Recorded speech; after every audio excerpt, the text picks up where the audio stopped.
ఒంగోలు ఎమ్మెల్యేగా దామచల జనార్దన పనిచేసిన కాలంలో జరిగిన అభివృద్ధిని దృష్టిలో ఉంచుకొని రాబోయే ఎన్నికల్లో తెలుగుదేశం పార్టీకి ఓటు వేసి గెలిపించాలని దామచల జనార్దన సతీమణి దామచల్ల నాగసచ్చలత విజ్ఞప్తి చేశారు. 49వ డివిజన్లో నారీ కోసం నాగసచ్చలతమ్మ కార్యక్రమంలో భాగంగా డివిజన్లో పర్యటించారు. కార్యక్రమానికి విచ్చేసిన నాగసచ్చలత తదితరులకు డివిజన్ ప్రజలు, మహిళలు, పార్టీ శ్రేణులు ఘనంగా స్వాగతం పలికారు. తెలుగుదేశం పార్టీ మినీ మేనిఫెస్టోలో సూపర్ 6 పథకాలను వివరిస్తూ ఇంటింటికి కరపత్రాలు పంపిణీ చేశారు. కార్యక్రమంలో తెలుగు మహిళా ప్రతినిధులు గోరంట్ల అనురాధ, నిడమానూరి పావని, పువ్వాడ ఉషారాణి, పోటు పద్మ, చిలకమ్మ, నాగేంద్రమ్మ, బెజవాడ మురళీకృష్ణ, డీజేఆర్ ట్రస్ట్ ప్రతినిధి దామచల్ల అనీషాలక్ష్మి తదితరులు పాల్గొన్నారు.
DJ Srivarman mixes from Chimapurti, Prakasham Jilla.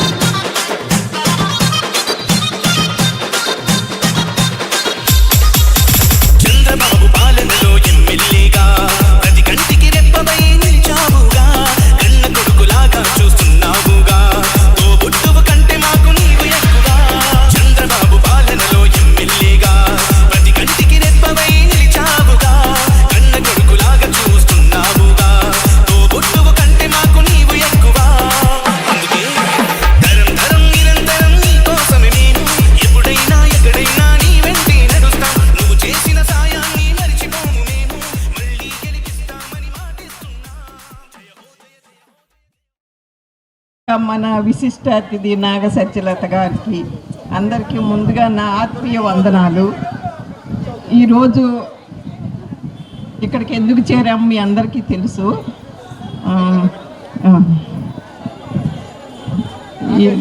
ఇంకా 2 రోజుల్లో మనకి ప్రపంచ మహిళా దినోత్సవం వస్తుంది, మార్చి 8న. కానీ అంతకన్నా 2 రోజుల ముందే మన డివిజన్లో మహిళల్లో ఎంతో చైతన్యం కనపడుతుంది. నాకు వీళ్ళందరినీ చూస్తుంటే అసలు చాలా సంతోషంగా ఉంది. మనకి 4 o'clock నుంచి మన డీజేలో పిల్లలు ఒక పాట వినిపిస్తూ ఉన్నారు. ఇంతకుముందు తప్పు చేశాము, ఇక ముందు చెయ్యబోము అని. పోయినసారి అందరం అదే తప్పు చేశాము. చాలామంది మనలో తప్పు చేయడం వల్ల దాని ఫలితం 5 ఏళ్ళు ఉన్నాము. తప్పు చేయకుండా మీ ఓటుని సద్వినియోగం చేసుకొని మన రాష్ట్రాన్ని అభివృద్ధి ఎవరు చేస్తారో, మన ప్రాంతాన్ని వాళ్ళకే ఆలోచించి వేయాలనుకుంటున్నాను. ముందున్న 5 ఏళ్ళలో జరిగిన పాలనకి ఇప్పటికి మీకు అందరికీ ఉంది. మరి అది ఆలోచించి ఈసారి అందరూ తప్పకుండా ఎవరికి ఓటు వేయాలి. ఇంతకుముందు కులం చూసో లేకపోతే మనవుడనో ఎవరన్నా చెప్పారనో లేకపోతే ప్రలోభాలు పెట్టారనో ఏదో బిస్కెట్లు ఇచ్చారనో ఇలా ఆలోచించి వేశారు. ఈసారి మాత్రం మీరు మన అభివృద్ధిని, మన ఒంగోలు పట్టణ అభివృద్ధిని ఆకాంక్షిస్తూ ఇంతకుముందు ప్రభుత్వంలో మన డీజే గారు చేసిన అభివృద్ధిని గుర్తు చేసుకొని ఇక తర్వాత కూడా మన పిల్లలు, మన భవిష్యత్తు బాగుండాలంటే మీరు తప్పకుండా మీ ఓటును సద్వినియోగం చేసుకొని అర్హులైన వారికే ఓటు వేసి ఆలోచించి మన అభివృద్ధిని ముందుకు తీసుకెళ్లాలని కాంక్షిస్తూ ఉన్నాను. ఇంకా నెక్స్ట్ మిమ్మల్ని అందరినీ ఇలా చూస్తుంటే చాలా సంతోషంగా ఉంది. నేను ఎక్కువగా మాట్లాడలేను మైకులు పట్టుకొని, కానీ మిమ్మల్ని ఇలా అందరినీ చూస్తుంటే మాత్రం నేను అసలు మిస్ అవ్వకుండా వచ్చినందుకు చాలా సంతోషపడతా ఉన్నాను. Thank you. జనార్దన్ గారు మనకు ఎంత అభివృద్ధి చేశారనింది మనందరికీ తెలుసు, చూస్తున్నాము. ఈ 4.5 సంవత్సరాల నుంచి ప్రతి ఒక్కళ్ళు కూడా ఎంత ఇబ్బందులు పాలవుతున్నారో, అంటే ఏ వర్గం కూడా హ్యాపీగా ఉన్న సందర్భాలు లేవు. అన్ని మనం మహిళలు ముందుగా ఉండి, నిజంగా మేడం గారు చెప్పినట్టు మహిళా దినోత్సవం ఈ రోజే కనిపిస్తుంది. మహిళలందరూ కూడా మంత్రి శ్రీనమ్మ గారికి పేరు పేరున ఇక్కడికి వచ్చిండేటువంటి మహిళా మనులందరికీ నా ధన్యవాదాలు తెలియజేస్తున్నాను.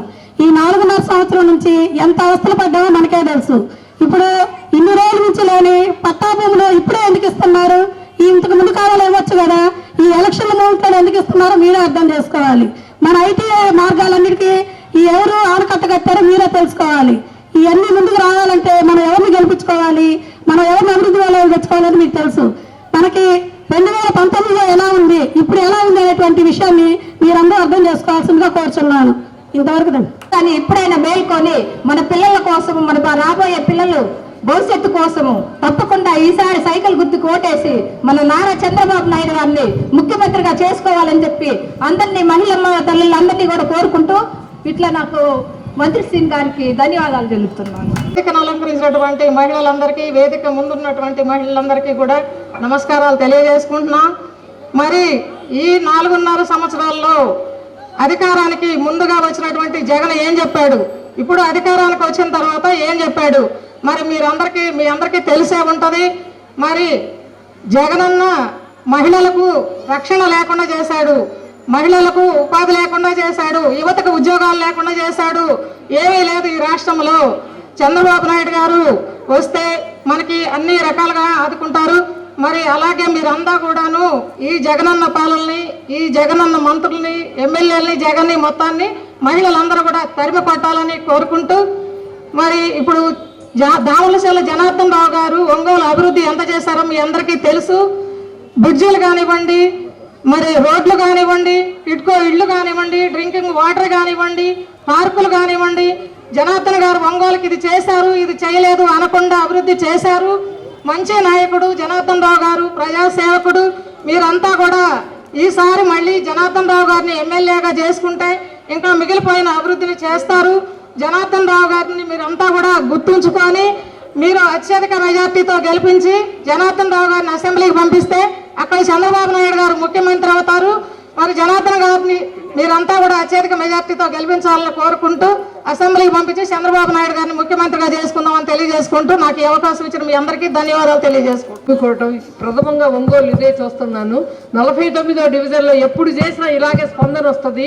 ఈ స్పందనతోటి ప్రతి ఒక్కరు మన ఓట్లు ఉన్నాయో లేవో చూసుకొని ఆ సైకోని తరిమి కొట్టాలి. 10 రోజుల నుంచి మంత్రి సీని ఇక్కడ కుర్రాళ్ళందరూ ఇదంతా అరేంజ్ చేశారు. అందరూ గ్రాండ్ సక్సెస్ చేశారు. అందరూ ప్రతి ఒక్కరు సైకిల్ గుర్తుకు ఓటేసి జనార్దన్ గారిని గెలిపించాలి. ప్రతి ఒక్కరు సైనికుల్లాగా పోరాడాలి.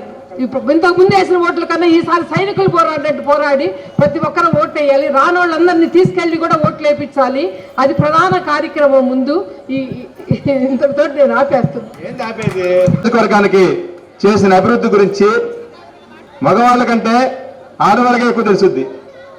ఎందుకంటే వాళ్ళు గత అనేక సంవత్సరాలుగా ఎన్ని ఇబ్బందులు పడ్డారో ఆ ఇబ్బందులన్నీ కూడా జనార్దన్ గారి తొలగిపోతా ఉన్నాయని చెప్పేసి అని ఆనందపడుతున్న సమయంలో ఒక్క ఛాన్స్ అంటూ జగన్ వచ్చి ఈ రాష్ట్రాన్ని నాశనం చేశాడు. కాబట్టి మీరు ఈ అంశం మీద మీరు ఎవరన్నా మాట్లాడేవాలంటే వచ్చి మాట్లాడాల్సిగా కోరుతా ఉన్నా. 2024 దామచర్ల జనార్దన్ గారిని అత్యధిక మెజార్టీతో గెలిపించి మనం అసెంబ్లీకి పంపించడమే కాకుండా మినిస్టర్గా కూడా చూడాలని మనందరి కోరిక. మీరందరూ తలుచుకుంటే జనార్దన్ అన్న మంత్రిగా ప్రమాణ స్వీకారం చేసే రోజు అది దగ్గరలోనే ఉన్నది. అత్యధిక ఓట్లు వేసి మెజార్టీగా గెలిపించవలసిందిగా ప్రార్థిస్తున్నాం. మనకి స్వాతంత్రం వచ్చిన నాటి నుంచి నేటి వరకు కూడా కొంతకాలం, కొన్ని దశాబ్దాల కాలం ఎమ్మెల్యే అంటే తెలియదు, ఎంపీ అంటే తెలియదు. మన మాజీ ముఖ్యమంత్రి శ్రీ నారా చంద్రబాబు నాయుడు గారు ముఖ్యమంత్రి అయిన తర్వాత ప్రజల వద్ద ఒక పాలన అని చెప్పి మండలాలు ఏర్పాటు చేసి, మండలానికి ఒక రెవెన్యూ, మండలానికి ఒక పోలీస్ స్టేషన్ ఏర్పాటు చేసి పరిపాలన సౌలభ్యంగా ఉండేదానికోసం ఏర్పాటు చేశాడు. ఆ తర్వాత కాలంలో మన దామచల జనార్దన్ గారు పోటీ చేసిన తర్వాత పట్టణం ఏ రకంగా సుందరీకరణ చేశారో మనకందరికీ తెలిసిన విషయమే. ఏ విషయం కూడా రాజీ పడల, పట్టుదల, అకుంఠిత దీక్ష, కార్యసిద్ధి ఆయనలో ఉంది. ఒకప్పుడు మన మున్సిపాలిటీ కార్పొరేషన్ అయిన తర్వాత మొట్టమొదటగా ఒక మహిళా కమిషనర్ వచ్చింది మున్సిపల్ కార్పొరేషన్కి. వచ్చినప్పుడు ఆమె ఎవరితో సన్నిహితంగా ఉండేది కాదు. ఏదో నా పెద్దరికాన్ని, నా మంచితాన్ని గౌరవించి నన్నే పిలిచేది, ఏ కాంట్రాక్టర్ దగ్గరికి పిలిచేది కాదు. ఒకసారి ఆమె పిలిచి, వెంకటేశ్వర గారు ఏంటండి జనార్దన్ గారు ఏంటి పసిపిల్లోడు మాట్లాడినట్టు మాట్లాడతాడు అని అడిగింది. అమ్మ, ఆయన మాట అట్నే ఉంటుంది. ఆయన పట్టుదల గల మనిషి. ఒక పని చెయ్యాలంటే ఆ పని అయ్యేంత వరకు కూడా అహర్నిశలు శ్రమించి నిద్ర కూడా పోయేవాడు కాదు. అలాంటి మనస్తత్వం గల వ్యక్తి అని చెప్పా. ఒకప్పుడు జనార్దన్ గారి టైంలోనే ఊళ్ళో నీటి ఎద్దడి ఏర్పడింది. నీటి ఎద్దడి ఏర్పడినప్పుడు ఏం చేయాలనేది వచ్చినప్పుడు మున్సిపల్ అధికారులను పిలిచి ఊళ్ళో ఎక్కడెక్కడ అవసరం అవుతాయో, అంటే అప్పుడు మనకి వెల్లంపల్లి నుంచి పైప్ లైన్ లేదు, నీటికి చాలా ఇబ్బందిగా ఉంది. అధికారులను పిలిచి వాళ్ళకి ఏ అవసరాలు ఎట్లా తీర్చాలను అని చెప్పి వివరించి చెప్పాడు. బోర్లు వేపిద్దామండి, డివిజన్లు 50 డివిజన్లు ఉన్నాయి కదా, డివిజన్లకు 2, 3 బోర్లు వేపిద్దాం అన్నారు. బోర్లు టెండర్లు పిలిచారు. ఆ బోర్లు వేసేదానికి గిట్టుబాటు కాక ఏ కాంట్రాక్టర్ ముందుకు రాలా. సరే, నేను ఇంజనీర్ పిలిచాడు. వెంకటేశ్వర్లో ఏమైనా కానీ ఈ పని నీకుండా కావాల్సిందే, నువ్వు బోర్లు వేయి, నీకేదైనా నష్టం వస్తే నాది ఆమె అని చెప్పని డి శ్రీనివాసరావు ఒక ఆయన ఉండేవాడు ఇంజనీరు చెప్పాడు. మొత్తం ఆ రోజుల్లో నీటి ఎద్దడిగా ఉన్న రోజుల్లో 250 బోర్లు వేసి ప్రజలకు నీటి అవసరాన్ని తీర్చినటువంటి మహా వ్యక్తి మన దామచర్ల జనార్దన్ గారు. అదే కాదు, ప్రతి నిత్యం వారానికి ఒకసారి డివిజన్లో ఉన్నటువంటి ఇన్ఛార్జీలను పిలిచి మీకేం కావాలా, మీకు రోడ్డు కావాలన్నా, మీకు కాలువ కావాలన్నా, మీ అవసరాలు ఏంది, మీ అవసరాలు ఏదైనా ఉంటే ఒక లెటర్ పూర్వకంగా నాకు ఇవ్వండి చెప్పి తీసుకొని ఈ కాగితాలని ఓట్లటేసి ఈ 4.5 సంవత్సరాల నుంచి ఎంత బాధపడుతున్నారో అందరికీ తెలుసు. పిల్లలకి ఒక ఉద్యోగం లేదు, సద్యోగం లేదు, ఏదీ లేదు. ఒక అభివృద్ధి లేదు, ఒక పార మట్టేసింది లేదు, ఒక కాలువ కట్టింది లేదు, ఏదీ లేదు. కానీ జనార్దన్ గారు ఎన్ని కాలువలు కట్టించారు, ఎన్ని రోడ్లు వేశారు, ఎన్ని మర్చిపోయారు. జనం ఎట్లా మర్చిపోయారో అర్థం కావట్లేదు. అసలు ఈ మర్చిపోయి ఓట్లు అటు ఎట్లా వేశారు అనేది కూడా అర్థం కావట్లేదు. ఈరోజు ఎవరైనా తెలుసుకొని ఓట్లు మనకి జనార్దన్ గారికి వేసి మన తెలుగుదేశాన్ని, మన పార్టీని మనం గెలిపించుకుంటే మనం ఎంతో బాగుపడతాం, ఈ అభివృద్ధికి ఎంతో తోడ్పడతామని నేను కోరుకుంటున్నాను. లతమ్మ గారికి నా ధన్యవాదాలు. జై తెలుగుదేశం, జై తెలుగుదేశం, జై తెలుగుదేశం, జై జనార్దన్ గారికి. ముందు 2 ముక్కలు చెప్పాలని నేను ఈ మైక్ తీసుకున్నాను. దామచల జనార్దన్ అన్న గారు చాలా పనులు ఇక్కడ చేశారు. ఇక్కడే మా లైన్ అవతలే ఆ రోడ్లు అవన్నీ ఎలా ఉన్నాయో మేము ఇక్కడ, నాకు 6 ఏళ్ళు ఉన్నప్పటి నుంచి ఈ ఏరియాలో ఉంటున్నాము. ఎలా ఉన్నాయో నేను కళ్ళారా చూశాను. అన్న వచ్చిన తర్వాతే ఈ రోడ్లు కానీ, మాకు నీళ్ల సమస్య కానీ ఇవన్నీ చాలా అభివృద్ధి చేశారు. కానీ అన్న ఓడిపోవడం చాలా బాధేసింది. ఎలా అయినా సరే ఈసారి దామచల జనార్దన్ అన్న గారు గెలిపించుకోవాలని మనస్ఫూర్తిగా కోరుకుంటున్నాము. ఎందుకంటే పార్టీ పక్కన పెట్టేస్తే అసలు మా పార్టీనా మీ పార్టీనా కాదు ఇక్కడ కావాల్సింది. అసలు ఏం జరిగింది, గెలిచిన తర్వాత మనకి ఏం జరిగింది, మన రాష్ట్రం ఏమైపోయింది అనేది అంటే మాకు అంత నాలెడ్జ్ లేదు. సాధారణంగా ఇళ్లలో గృహిణిగా ఉండేవాళ్ళమే మేము. కానీ చూస్తుంటే మాకు అర్థమవుతుంది అసలు రాష్ట్రం ఏమవుతుంది, మన పిల్లల భవిష్యత్తు ఏంది, మన పిల్లలు చదువుకుంటున్నారు, వాళ్ళ ఉద్యోగాలు ఏందని చిన్న చిన్న ఆలోచనలు ఉన్న మాకే అర్థమవుతుంది. మరి చదువుకున్న వాళ్ళు, గొప్పోళ్ళు, మేధావులు చాలా మంది ఉన్నారు. ఎందుకు ఆలోచించలేకపోతున్నారో అర్థం కావట్లేదు. అంటే ఈ మాటలు నేను మాట్లాడచ్చో లేదో కూడా నాకు తెలియదు. ఒక 2,000 రూపాయలు చేతిలో పెట్టగానే ఓటేసేయటం, వాళ్ళు ఏదో మాకు ఇచ్చేసారు అనగానే ఓటైపోయటం, అట్లా చెయ్యకూడదు. అంటే అది మార్చాలి అంటే అది ఎవరి వల్ల కాదు. మనసు పెట్టి ఆలోచించాలి. భవిష్యత్తు ఏంది, 100 రూపాయలు మనం కష్టపడి సంపాదించుకోవచ్చు. రేపు బయటకు వెళ్ళి రోజు ఆడవాళ్ళు రోజుకి 500 సంపాదించుకుంటున్నాం మేము బయటకు వెళ్ళి. ఎవరో ఒక 10,000 ఇవ్వగానే మన జీవితం ఏం జరిగిపోదు. వాళ్ళు ఇచ్చే డబ్బుల కోసం, వాళ్ళు చూపించే వాటి కోసం మనం ఆశపడకూడదు. భవిష్యత్తు ఏంది, ఈరోజు మనకి పని చూపించగలగాలి. డబ్బులు ఇచ్చి మనల్ని సోమరపోతుల్లాగా ఇలా ఈ డబ్బులు ఇస్తున్నారు, ఇది ఉంటే మనకి జరిగిపోద్ది, ఇలా 15,000 వేయగానే మన అకౌంట్లో పడగానే ఎంతకాలం తింటాం. అవన్నీ నేను మాట్లాడాలంటే నాకు ఇప్పటికీ భయంగానే ఉంది. అయినా కానీ నా మనసులో మాట నేను బయట పెడుతున్నాను. ఆ 15,000తో 20,000తో మన జీవితాలు జరిగిపోవు. ఎవరైనా మనకి పని చూపించగలిగి ఆ పని మనం చేసుకొని బతకగలిగేటట్టు మనకు ఒక ఉండాలి. అది అభివృద్ధితోనే సాధ్యం అవుతుంది. కొన్ని కంపెనీల పేర్లు నాకు తెలుసు, అంటే చూస్తూ ఉన్నాను వార్తల్లో, కియా కంపెనీ అని, కార్ల కంపెనీ, అవన్నీ నారా చంద్రబాబు నాయుడు గారు ఎంతో ఆలోచించి తీసుకొచ్చారు మన దగ్గరికి. అవన్నీ ఎట్లిపోయినాయో ఈరోజు ఉద్యోగాలు అంటే బెంగళూరు, హైదరాబాదు, ఎక్కడికెక్కడికో వెళ్ళిపోయి. ఒక ట్రైనర్ ఏ విధంగా మాట్లాడతాడో, ఓటుకు సంబంధించి నువ్వు ఎంత ఎడ్యుకేట్ చేయగలుగుతున్నావో చాలా చాలా ఆనందంగా ఉందమ్మా. అంబేద్కర్ గారు ఇచ్చినటువంటి బలమైనటువంటి ఆయుధం ఓటు. ఎటువంటి రక్తపాతం లేకుండా మనకు కావాల్సినటువంటి నాయకుడిని ఆ యుద్ధంలో, ప్రజాస్వామ్యంలో ఇచ్చేటువంటి ఎన్నికల యుద్ధంలో మనకు కావాల్సినటువంటి నాయకుడిని గెలిపించేటువంటి చాలా బలమైనటువంటి పదునైనటువంటి ఆయుధం. చాలా చక్కగా చెప్పావు తల్లి. నీకు టీవీ చూస్తున్నావో, పేపర్ చదువుతున్నావో, సమాజాన్ని పూర్తిగా చదివేశావు నువ్వు మొత్తం. నిజంగా నీలాగా ఆలోచిస్తే సమాజం అంతా కూడా ఈ రాష్ట్రం ఖచ్చితంగా ముందుకెళ్తాని చెప్పి తెలియజేస్తూ, ఇందాక ఒక మాట కూడా చెప్పు, బంధువులాగా అనిపించిందని. ఈ మాట ఇక్కడ ఈ డివిజన్లో ఉన్నటువంటి నాయకులందరూ కూడా ఈ మేడం గారి, మన రామచంద్ర జనార్దన్ గారి మిసెస్ ది ప్రోగ్రామ్ ఇక్కడ పెడతామని మాట్లాడితే వాళ్ళందరూ కూడా ఈ డివిజన్కి మా ఇంటి ఆడపడుచును పిలిచినట్టు, ఒక వనభోజనాలకో లేకపోతే మా ఇంట్లో ఫంక్షన్కో పిలిచినట్టుగా మేమందరం పిలుచుకొని చేసుకోవాలి అని చెప్పేసి అని అందరికి ఉన్నటువంటి నాయకులు మొత్తం మాట్లాడారు. ఈ డివిజన్కి ఒక ఆడపడుచులాగా నాగ సత్యలత మేడంని తీసుకొని వచ్చి ఈ కార్యక్రమాన్ని ఇంత విజయవంతం చేసినటువంటి నాయకులందరూ కూడా పేరు పేరున ఎంత చెప్పినా కూడా తక్కువే. ఫస్ట్ నాకు చూడమ్మా ఎలా చేస్తామో మా డివిజన్కి వచ్చినప్పుడు మీకు అని చెప్పని చాలా అద్భుతంగా అరేంజ్ చేశారు. వాళ్ళకి సహకరించిన ఈ డివిజన్ ప్రెసిడెంట్ గారి, బ్రహ్మానంద అంకుల్ గారికి, ఈ డివిజన్ బూత్ ఇన్ఛార్జీలకి, మన కార్పొరేటర్ కింద పోటీ చేసిన అందరికీ కూడా మా కృతజ్ఞతలు. చాలా బాగా ఆర్గనైజ్ చేశారు. చాలామంది అంటే మిమ్మల్ని అందరినీ చూస్తే చాలా ఆనందంగా ఉందమ్మా అంతాను చెప్తూ ఉన్నారు. మన మహిళా నాయకురాలు అందరికీ కూడా అభినందనలండి. చాలా సంతోషం మిమ్మల్ని అందరూ ఇంతమంది ఇక్కడ గ్యాదర్ అయినందుకు చాలా ఆనందంగా ఉంది. ముందు అంటే ఇప్పుడు ఇద్దరు మాట్లాడారు ఇక్కడ. మీ పేరేంటి? ఇందాక మాట్లాడినారు రాజేశ్వరి. మాట్లాడడం రాదు అన్నారు కానమ్మా, ప్రతి విషయం మీద అవగాహనతో మీరు మాట్లాడారు. అంటే పిన్ టు పిన్ ఏం జరుగుతుంది ఇప్పుడు మన రాష్ట్రంలో, ఎలా ఉంది మన రాష్ట్ర పరిస్థితి, బాబు గారు రాకపోతే ఏంటి అనేది ప్రతిదీ వివరంగా చెప్పారమ్మా. మీలాగా ఎడ్యుకేట్ అయితే చాలు, ప్రతి ఒక్కళ్ళు కూడాను అవగాహన వస్తే చాలమ్మా. చాలా బాగా చెప్పారు. ఒకటమ్మా, ఇంకా అంటే చాలామంది ఏంటంటే ఫీర్ అవ్వచ్చు, మైక్ దగ్గర మాట్లాడడానికి భయపడవచ్చు.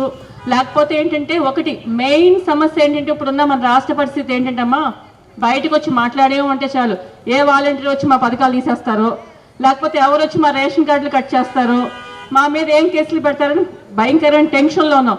ఒక్కటమ్మా, మీరంతా భయాలు వదిలేసేయండి. ఫస్ట్ ఎవరికి మనం భయపడవలసిన అవసరం లేదు, ఎవ్వరూ ఏం చేయలేరు. ఇంకొకటి మెయిన్ పథకాల గురించి చాలామంది చాలా కన్ఫ్యూజన్లో ఉన్నారు. మిమ్మల్ని అందరినీ ఒకటి అడుగుతున్నామమ్మా, చంద్రబాబు నాయుడు గారు ఉన్నప్పుడు మీ అందరికీ పథకాలు వచ్చినాయా లేవా? వచ్చినాయా చెప్పండి, ఒకసారి ఆన్సర్ చెప్పండి.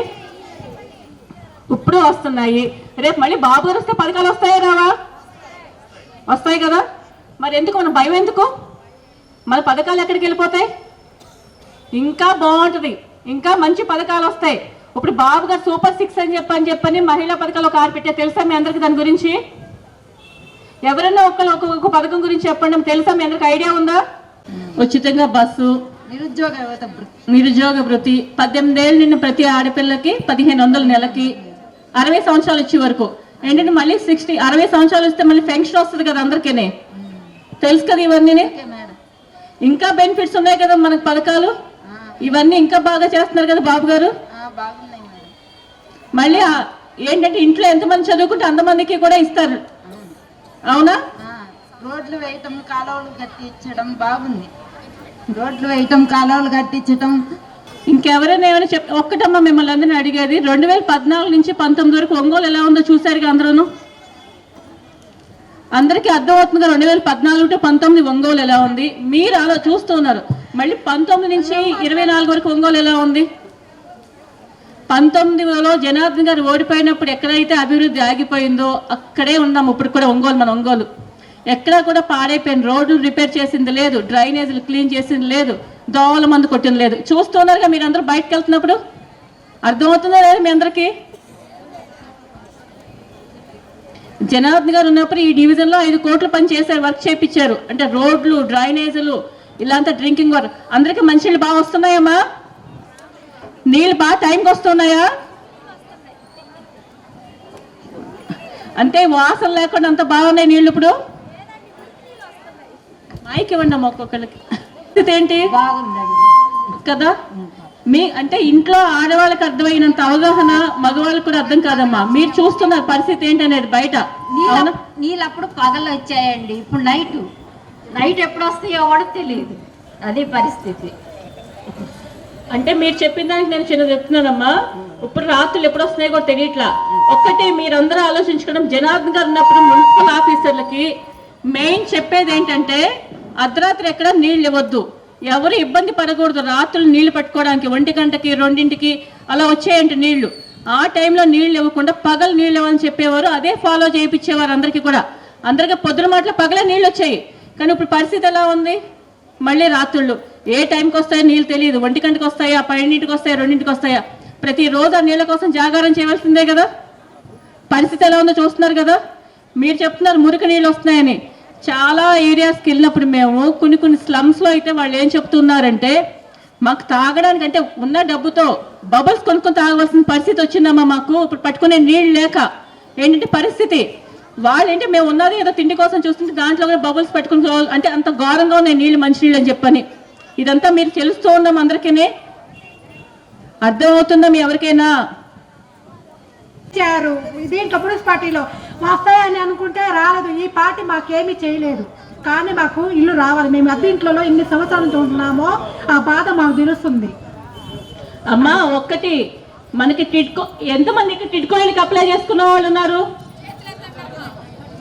ఉన్నారుగా చాలా మంది. మీ అందరి దగ్గర స్లిప్లు ఉన్నాయా అమ్మా? ఆల్మోస్ట్ టిడ్కో ఇళ్ళు 80% కొప్పోల దగ్గర కనిపిస్తూ ఉన్నాయి అందరికి, అవునా కదా? ఈ రోజు ఈ పార్టీ వచ్చి మాకు ఇది ఇస్తున్నారు అది ఇస్తున్నారు కాదు మేడం, మాకు ఇది ఈ స్థలం మీదని చెప్పాలి. అంతేగాని ఇది వస్తుంది, ఓట్లు వస్తున్నాయి, అవి వస్తున్నాయి అని కాదు చూపించి అది మొగతనం. అర్థమైందా? వచ్చింది వాళ్ళ పిల్ల పట్టాలు చీర ఇస్తే కాదు. చీరలు పెద్ద ఊపి మేము కట్టలేమా? మాకు లేవు చీరలు, మేము కొనుక్కోలేమా? కరెక్ట్ అమ్మా మీరు చెప్పింది. కట్టలేమా? అంతలా చచ్చిపోతున్నామా? ఏందో వెళ్ళి పరిగెత్తుకుంటూ ఎవరైనా మొన్న మీటింగ్ పెట్టారు. ఏం చెప్పారు? ఆ పల్లాకి పట్టాలు ఇస్తున్నారని చెప్పారు. ఏం పట్టాలు ఇచ్చారు మాకు? ఏమి ఇలా ఎండలో చంపారు మమ్మల్ని తీసుకెళ్ళి. కనీసం మంచి నీళ్ళు కూడా ఇవ్వలేదు మాకు, తెలుసా? ఏంది చేసింది వీళ్ళు? మాకు ఏమి చేయలా. ఈ పార్టీ మాత్రం మాకేమి చేయాల. మేము ఈసారి మాత్రం జనార్దన్ గారితో ఎట్టి పరిస్థితిలో కూడా నేను ఒకటి ముస్లిమ్స్ అయినా నేను చర్చికి వెళ్తాను, కానీ జనార్దన్ గారు రావాలని నేను ఎంత ప్రార్థన చేస్తున్నానో ఆ దేవుడు తెలుసు, నాకు తెలుసు రావాల్సిందే. అది అమ్మ నాకు నాలో ఉన్న బాధ అది. ఈ రోజు అది చెప్పడానికే నేను వచ్చింది. అమ్మా మీ బాధ అర్థమైంది. అది మనకి టిట్కో ఇళ్ళు మీకు నిజంగా ఎదురుగునే కనిపిస్తున్నాయి కదా? కనిపిస్తున్నాయి మేడం. అది ఇంకొక 20% పూర్తి అవ్వకుండా ఆగిపోయిందమ్మా. మన 2019లో మన గవర్నమెంట్ ఆగిపోయినప్పుడు నిజంగా పేదలకు ఇల్లు ఇవ్వాలి, పేదలు బాగుండాలి అనుకుని తెలిసినప్పుడు, ఇల్లు లేని ప్రతి ఒక్కరు ఇల్లు చేయాలనుకున్నప్పుడు ఆ ఇల్లే పూర్తి చేసి ఇచ్చేసింటే ఎప్పుడో బాగుండేది. జనార్దన్ గారు వస్తే మేము ఎప్పుడో ఇళ్ళలో వెళ్ళిపోయామన్నాం మేడం. ప్రతి నిజమమ్మా మీరు చెప్పింది కరెక్ట్. అది జనార్దన్ 2019లో మీరు నగ్గించుకుని ఉంటే మీరు మీకు వచ్చేసి వెళ్ళిపోయి మేము ఇళ్ళలో చేరి ఉండేవాళ్ళం. ఈ రోజు వచ్చి సెంటు, ఆ సెంట్లో ఏముంది? ఏమీ లేదు, ఏమి లేదు. ఒక రూమ్ పడింది, 4 ఉంటాం. ఏంటి పరిస్థితి ఏంటి?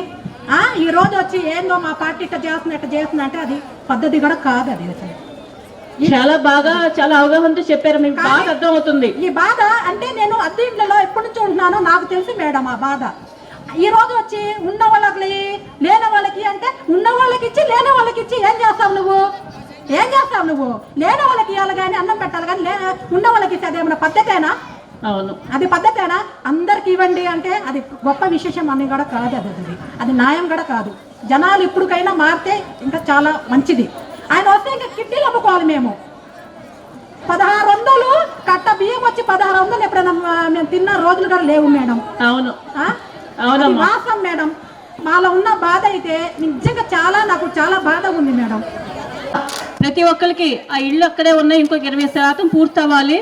రేపొద్దున మన గవర్నమెంట్ రాగానే జనార్దన్ గారు మళ్ళీ ఎమ్మెల్యేగా తప్పకుండా ఆ మిగిలిన 20% పూర్తి చేసి మీ టిడ్కో ఇళ్ళు అందరూ మీకు ఇస్తారమ్మా. తప్పకుండా వస్తాయి అందరికీ కూడా ఇళ్ళు. అది మటుకు కంపల్సరీ భరోసా ఇవ్వగలుగుతాం మేము. ఇంకొకటి మంచినీళ్ళ విషయం అమ్మ, జనార్దన్ గారు ప్రతిరోజు ఒంగోలుకు నీళ్ళు రావాలని చెప్పని టార్గెట్ పెట్టుకుని ఆల్మోస్ట్ గుండ్లకమ్మ వరకు పైప్ లైన్ వేయించారు. ఆ పైప్ లైన్ అంటే 3 నుంచి 4 కిలోమీటర్లు ఆగిపోయింది.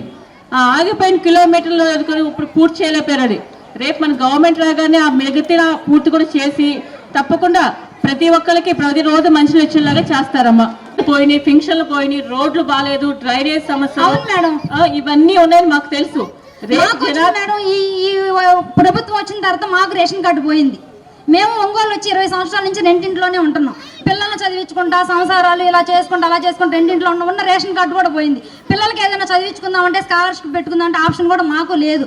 కాదు ప్రతి ఒక్కళ్ళ బాధ ఏంటంటే మా బాధ మీ దగ్గర చెప్పుకోమంటున్నా నేను. తప్పకుండా వద్దు, మన బాధ చెప్పుకుందాము, దానికి సమస్య పరిష్కారం మీరే చెప్తారు. మాకు సమయాన్ని అలా ఉపయోగించుకుందాం అని చెప్తున్నాను మేడం.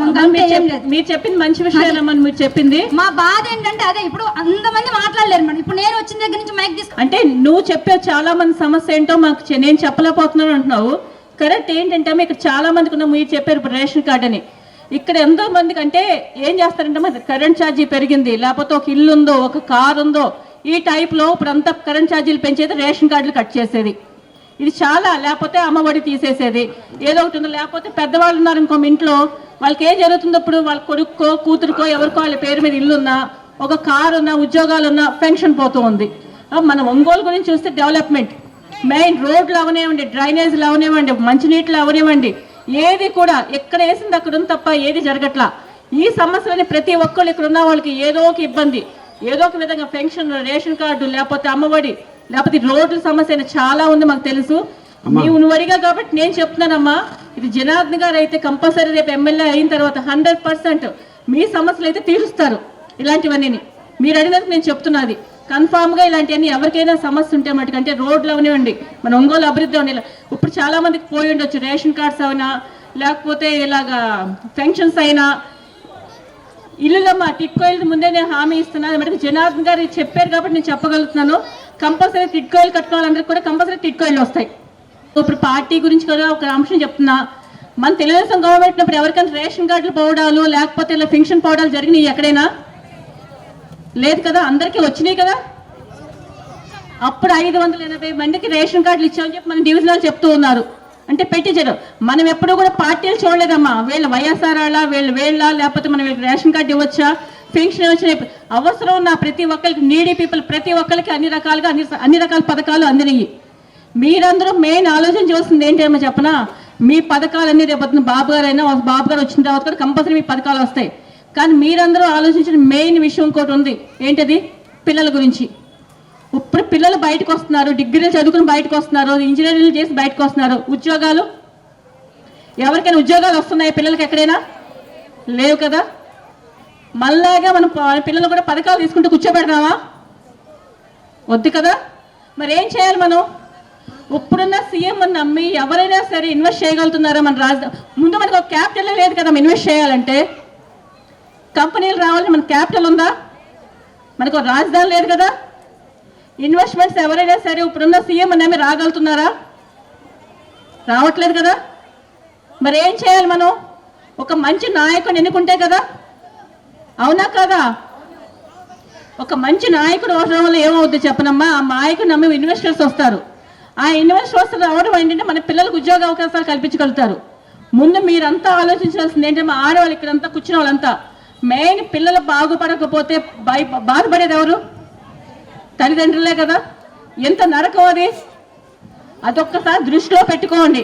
ఇంకో మంచి నాయకుడు నమ్మి కంపెనీలు వచ్చినాయి అంటే మీ పిల్లలందరికీ కూడా ఉద్యోగాలు వస్తాయి.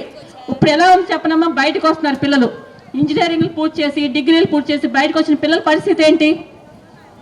ఏదో కొంతమంది ఎక్కడో వేరే రాష్ట్రాలకు వెళ్ళి ఉద్యోగాలు తెచ్చుకుంటారు. మిగిలిన పరిస్థితి ఏంటి చెప్పనా? చెడు స్నేహాలకు అలవాటు పడుతున్నారు.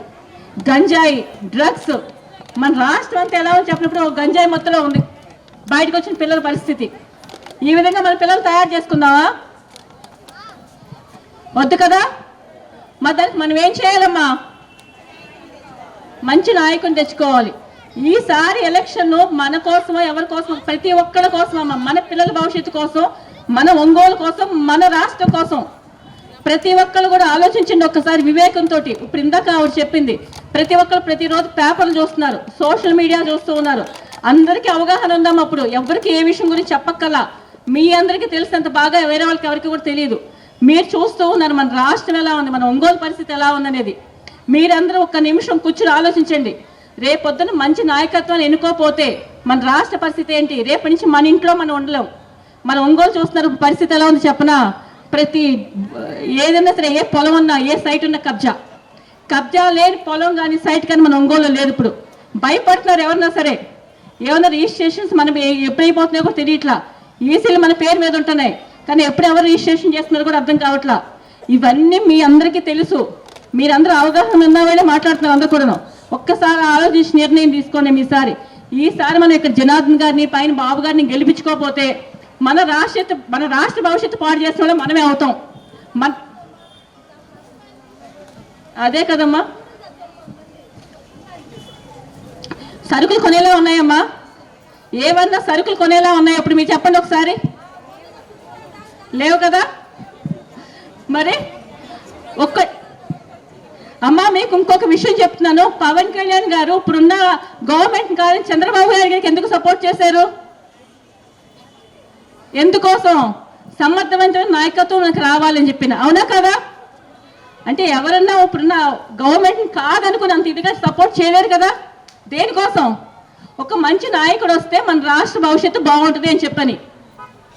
ఒక్కసారి మీరందరూ అవగాహనతో ఆలోచించండి. మీరే కాదు, తెలియని వాళ్ళకి ఇంకా 10 మందికి చెప్పాలి. ఈసారి ప్రతి ఒక్కరు మన కోసం, మన రాష్ట్రం కోసం మనం ఓటేసుకోవాలి. ఈసారి మనం అందరికీ చెప్పి అవగాహన కల్పించి ప్రతి ఒక్కరు కూడా ఈసారి అందరూ ఆడోళ్ళ మీరే ముందుండాలి. మీకు తెలుసు మన పరిస్థితులు ఏంటి, మనం ఎలా ఉన్నదంతాను. మీరు మీ ఇంట్లో వాళ్ళందరికీ చెప్పి, పక్క వాళ్ళకి చెప్పి ఈసారి అందరూ కూడా ఇక్కడ జనార్దన్ గారిని సపోర్ట్ చేయాలి. పైన బాబు గారికి ఓటేయడం వల్ల, వీళ్ళిద్దరూ గెలవటం వల్ల మన ఒంగోలు బాగుపడితే, మన రాష్ట్రం బాగుపడితే, మన పిల్లల భవిష్యత్తు బాగుపడతామా? ఒకసారి అందరూ ఆలోచించి నిర్ణయం తీసుకోండి. ప్రతి ఒక్కరు కూడాను మంచి నిర్ణయం తీసుకుని జనార్దన్ గారిని, పైన బాబు గారిని గెలిపించాలి. అలాగే ప్రతి ఒక్కళ్ళు సపోర్ట్ చేయాలి ఈసారి అంత టీడీపీ గవర్నమెంట్కి. దానివల్ల ఏంటి, పిల్లలు బాగుపడతారు కాబట్టి. థ్యాంక్ యూ అమ్మా. ప్రతి ఒక్క నాయకులు పోటీ చేసిన గోళ్ళ వెంకటేశ్వర దగ్గర నుంచి, డివిజన్ ప్రెసిడెంట్ శ్రీని దగ్గర నుంచి, మన రత్నం కానీ, రాకేష్ కానీ, బైనపైన సీన్ కానీ, ఇక మన బాలు కానీ, బత్తనపైన సీన్ కానీ, ఇక మన పునుపాటి వెంకటేశ్వర్లు గారు, తిరుపతయ్య గారు, పేరున అందరూ కూడా. అంటే బాలు ఇక్కడ స్టేజ్ మీద రాలేడు కాబట్టి పిల్లలేకపోయింది దాకా. బత్తనపైన సీన్ని రేపు మార్నింగ్ మేడంకి ఒకసారి కలుపుతా. అందరికీ కూడా ఇక్కడ ఉన్నటువంటి వేదిక మీద ఉన్నటువంటి నాయకులందరూ కూడా, మహిళా నాయకులందరూ కూడా వాళ్ళ ఇంట్లో ఫంక్షన్కి పిలిచినట్టుగా ఈ ప్రోగ్రాంకి ఇంటింటికి వెళ్ళి పిలిచొచ్చారు. ఇది చాలా ఆనందకరమైనటువంటి విషయం. ఈ వాతావరణాన్ని ఎన్నికల పోలింగ్ అయిపోయేదాకా కొనసాగించి దామచల్ల జనార్దన్ గారిని మంచి మెజారిటీతో గెలిపించాల్సిందిగా, ఈ మన రాష్ట్రాన్ని మనం కాపాడుకోవాల్సిందిగా కోరుకుంటూ ఈ కార్యక్రమానికి పాల్గొని తమ సమయాన్ని ఎక్కువ కేటాయించినందుకు మా సోదరి నాగ సత్యలత గారికి ప్రత్యేక ధన్యవాదాలు తెలియజేస్తా ఉన్నా. మా అమ్మాయి మాట్లాడలేదు, అయినా కూడా నేను రమ్మని పిలిచినందుకు వచ్చినందుకు థ్యాంక్స్ అమ్మా. వేదిక మీద ఉన్నటువంటి అందరికీ, మీ అందరికీ కూడా మరోసారి ధన్యవాదాలు తెలియజేస్తూ ఈ ప్రోగ్రామ్ని ముగిస్తా ఉన్నాను. Thank you very much. ఎవరైనా పర్సనల్గా మాట్లాడాలంటే వచ్చి మేడంతో మాట్లాడచ్చు.